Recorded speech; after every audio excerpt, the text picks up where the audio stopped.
Hey guys, just a friendly reminder that if you owe Rihanna money, it is very, very important that you have such funds to give her when she calls for it. Sorry. Not part, not some, but all of her cash. Apparently, that's a new thing now in hip hop. For instead of it's a new auto tune. Instead, people talking like the old Charlie Brown teacher. Because I was on Spotify and heard that song like 2 or 3 others after, and there was somebody going. That's not going to be enough for YouTube to give me a C and D on, right? But it was on Spotify's workout playlist, which I guess, if I owed Rihanna money and she was running after me, calling me a bitch, that would inspire me to run faster, I guess. I don't know. Hey, and other news, last week, I started off by poking a little fun at our college and college administrators and our elected officials and other people. I don't know. I don't dislike, they're all fine people, but again, you put them all together and weird things happen. And after I got done recording, I was a little worried. I don't apologize for anything I say. I said it. I'm not gonna take it back. But I thought I got a little nervous for like a second because some people don't know this, but 2-year instructors like myself in our state, North Carolina, we're not tenure track. We're contracted annually. So yeah, North Carolina high school teachers, K through 12, they're up in arms because they're going to take away our tenure. I haven't had it ever. Well, I did in another state, but not here. So how does it feel to be the redheaded stepchild, K through 12? But that very day that I got done recording, I went for a little run, checked the mail, got what we like to call the April letter. Right here. This is the letter that we get every year, or we hope to get every year, which hopefully won't be the last one I get every year because I'm about to read it to you. This is what I get every year from my college. Dear Dr. Matthews, Doctor, thanks. Thank you for your hard work on behalf of college. Oh, thank you. In accordance with the provisions of Durham process policy, I'm happy to notify you of my intent to recommend to the Board of Trustees that you be tendered for a 9-month regular contract of employment for the 2015-16 academic year, commencing on July 1st, 2015. All right. Awesome. That's great. This recommendation is subject to the availability of sufficient financial resources in the 2015 academic year. In addition, as provided in Section 4 of the College Due Process Policy, the administration reserves the right to replace regular contracts with conditional performance-based employment contracts upon 30 days advance notice. Finally, at all times, the administration reserves the power and authority to revoke, alter, or amend any recommendation with respect to employment contracts based upon failure of employees to comply with and satisfactorily adhere to the regular provisions of and special conditions of existing contracts. Okay. I look forward to working with you in the coming year. Thank you again for your efforts this past year. Bye. So seriously, though, I can't complain. No, really, I can't complain. Did you hear that third paragraph? Yeah. Their vice, my balls.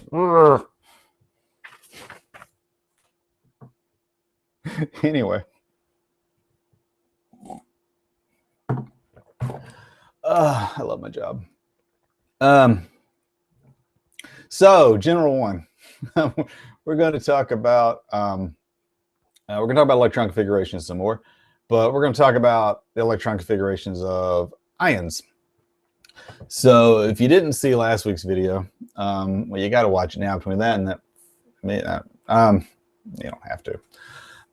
So before we talked about how you can figure out the electron configurations of neutral atoms.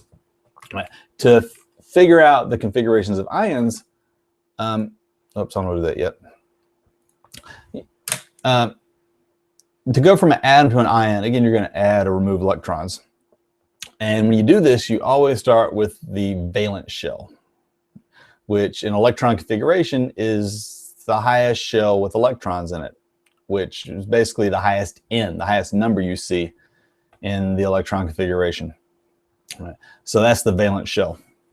So when you're going from an atom to an anion, it's not that big of a deal. So for example, phosphorus has like neon's configuration.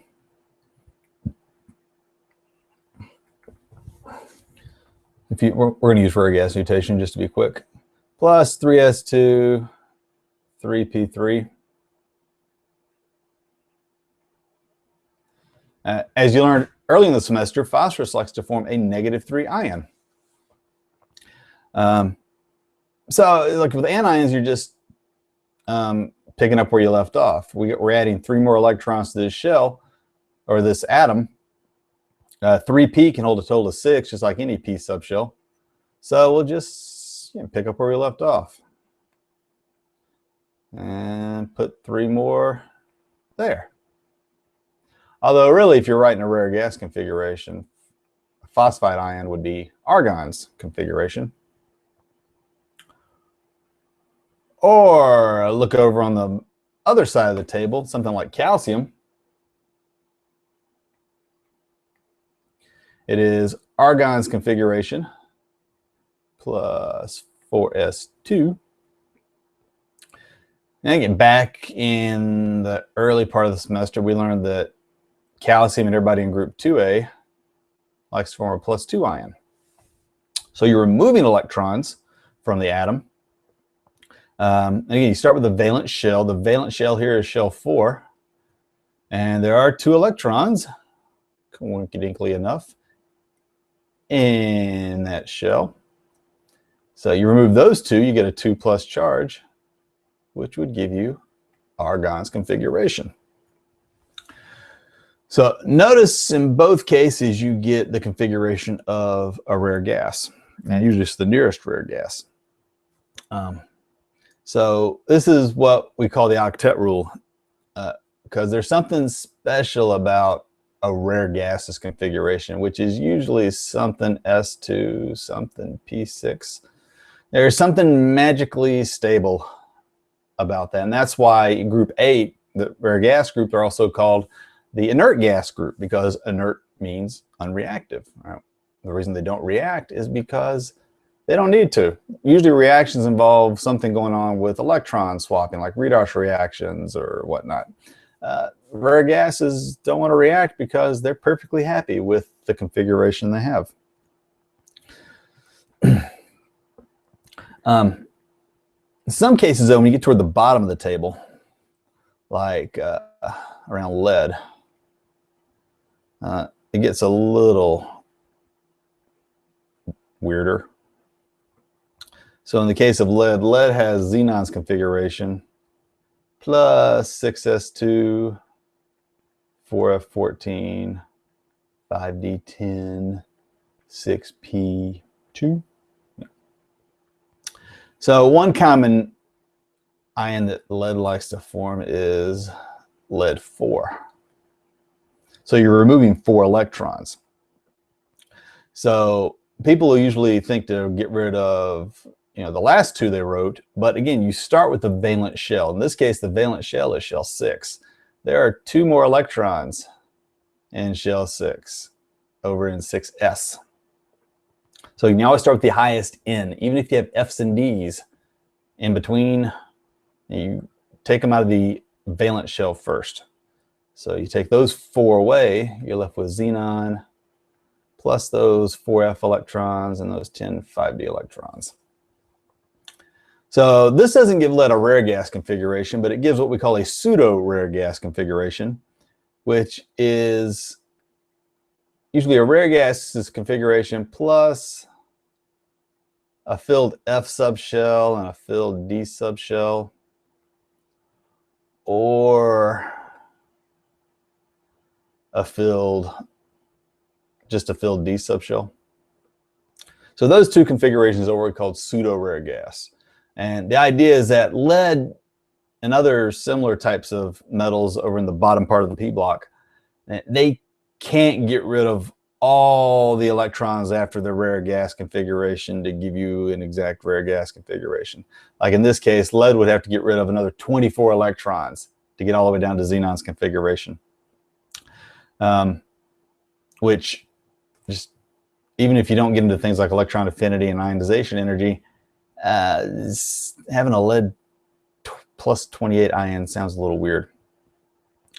And for other reasons like electron affinity and ionization energies, lead, like most metals, is going to form a cation.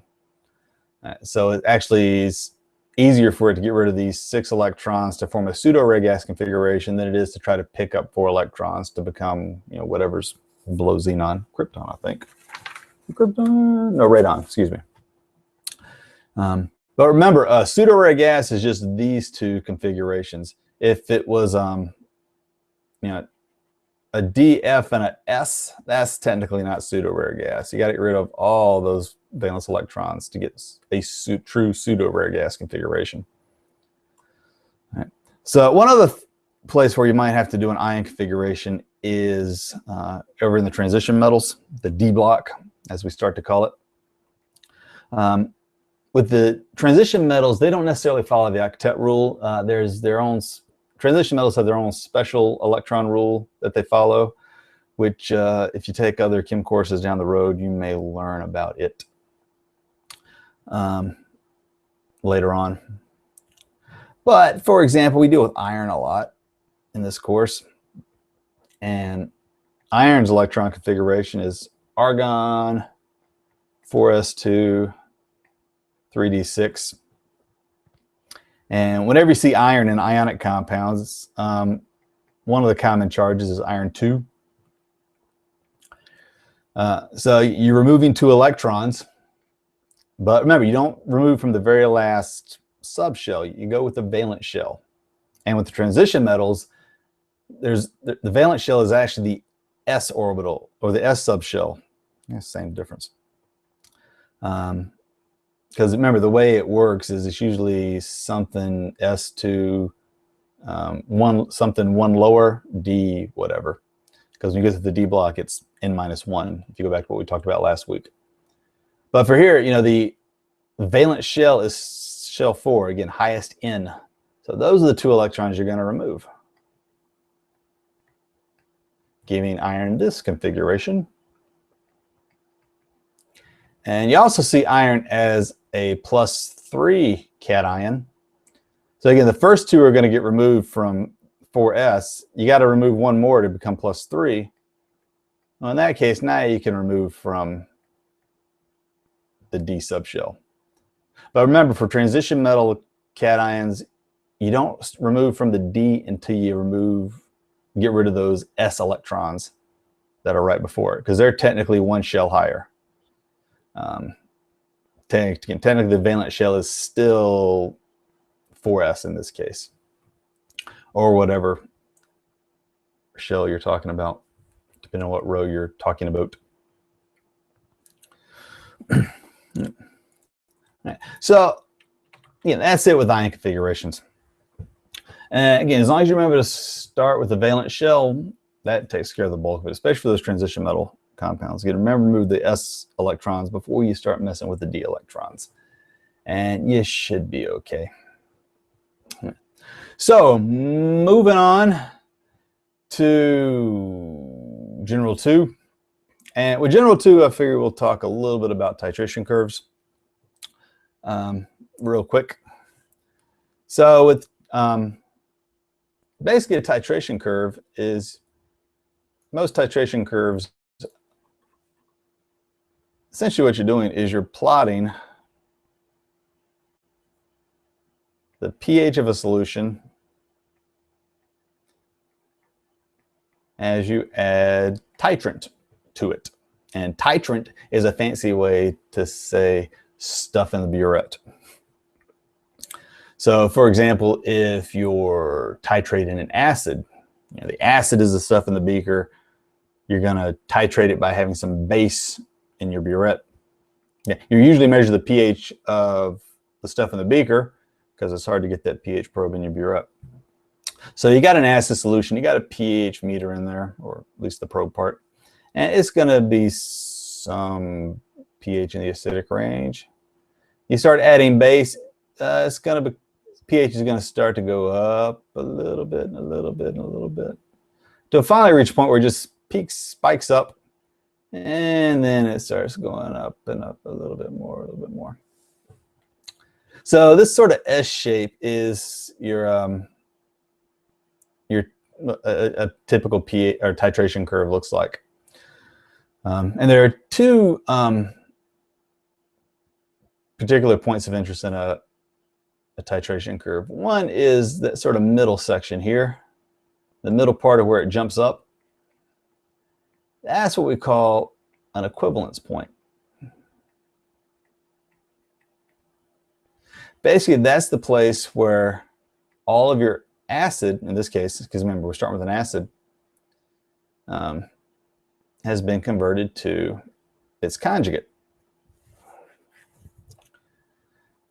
And remember, going back way back to General 1, you react an acid and a base, which is all you're doing in this acid-base titration. You're going to get a salt and water. So once you completely neutralize your acid, you're left with a salt. And remember last week we talked about how salts can affect solution pH. So if you have a neutral salt, then yeah, your equivalence point should have a pH of 7. But if you have an acidic salt, then your equivalence point is going to be lower than 7. And if you have a basic salt, your equivalence point should be in the basic region, above 7.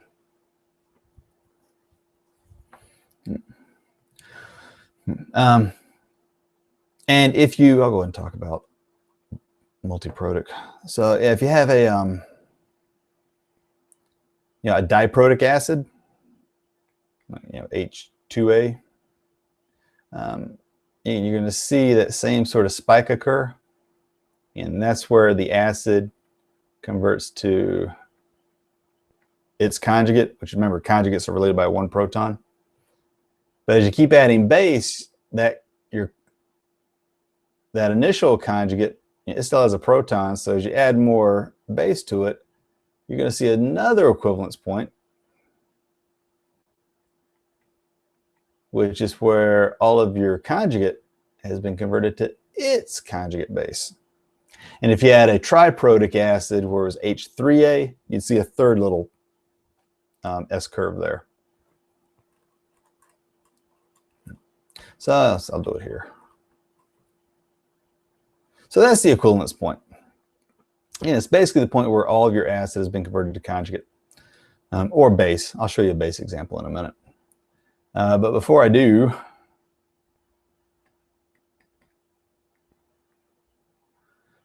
one other particular point of interest is right around here, the halfway point between your initial pH and where that jump occurs. That's what we call the midpoint, which can throw people off because they think the equivalence point is the midpoint because it looks like it's in the middle, but it's really the middle of that first third of the plot. And the thing that's of interest about the midpoint is that's where you're halfway through or midway through converting your acid to conjugate. So in other words, that's the place where you have the 2 in a 1-to-1 ratio. Yeah, where that's where your acid and conjugate base equal each other, have equal concentrations. And that's of particular interest because if we go back to the Henderson-Hasselbalch equation,